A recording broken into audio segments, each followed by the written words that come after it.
Hello guys, అందరికీ నమస్కారం. This is Shivajyothi and welcome back to our channel blogs of my work. అందరూ ఎలా ఉన్నారండి?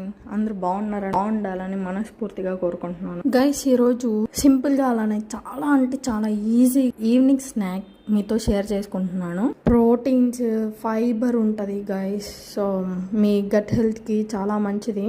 ఒకసారి ట్రై చేయండి, చాలా బాగుంటుంది టేస్ట్ కూడాను. ఫస్ట్ అయితే 3 to 4 hours సోక్డ్ చనా తీసుకున్నానండి. అవి కుక్కర్లో పెట్టి ఉడకబెట్టుకునే వాళ్ళు కుక్కర్లో పెట్టండి. 2 విజిల్స్ వస్తే చాలు. లేదంటే బాయిల్ చేయండి 20 minutes.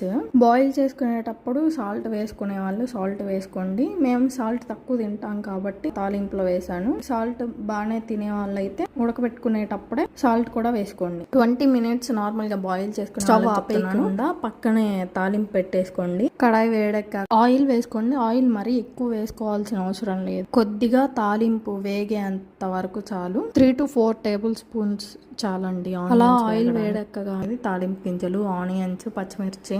పిల్లలు ఉన్న వాళ్ళు పచ్చిమిర్చి స్కిప్ చేసినా పర్వాలేదు. ఆనియన్స్, తాలింపు గింజలు వేగగా కారం కొంచెం, ఉప్పు కొంచెం, మసాలా పొడి కొంచెం వేసుకొని బాగా కలిపేసి ఒక 2-3 నిమిషాలు బాగా బాయిల్ అయిపోయిన చనాస్ తీసుకొని తాలింపులో 2 నిమిషాల పాటు బాగా కలిపేయండి. ఆయిల్, తాలింపు మసాలాలు అన్ని కూడా ఈ శనగలకు కూడా పట్టేస్తాయి. కరివేపాకు, కొత్తిమీర ఉంటే గార్నిష్ చేసుకోండి. సింపుల్ గా మన ఈవినింగ్ స్నాక్స్ రెడీ.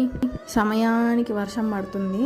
చాలా చల్లగా ఉంది వాతావరణం. వేడిగా ఇలా స్నాక్స్ లాగించేద్దాం. వెదర్ అయితే చాలా బాగుందండి. సింపుల్ గా అయిపోయే ఈ రెసిపీని మీరు కూడా ట్రై చేయండి. ట్రై చేసి ఎలా వచ్చిందో నాకు కామెంట్ సెక్షన్ లో తెలియజేయండి. అంతే కదండి, ట్రైన్, బస్సు జర్నీస్ లో తినడానికి బాక్స్ లో పెట్టుకుని కూడా తీసుకెళ్ళొచ్చు. ఈ వీడియో నచ్చితే లైక్ చేయండి, షేర్ చేయండి. మన ఛానల్ కొత్తగా చూస్తున్న వాళ్ళైతే సబ్స్క్రైబ్ చేసుకోండి. Thank you so much for watching.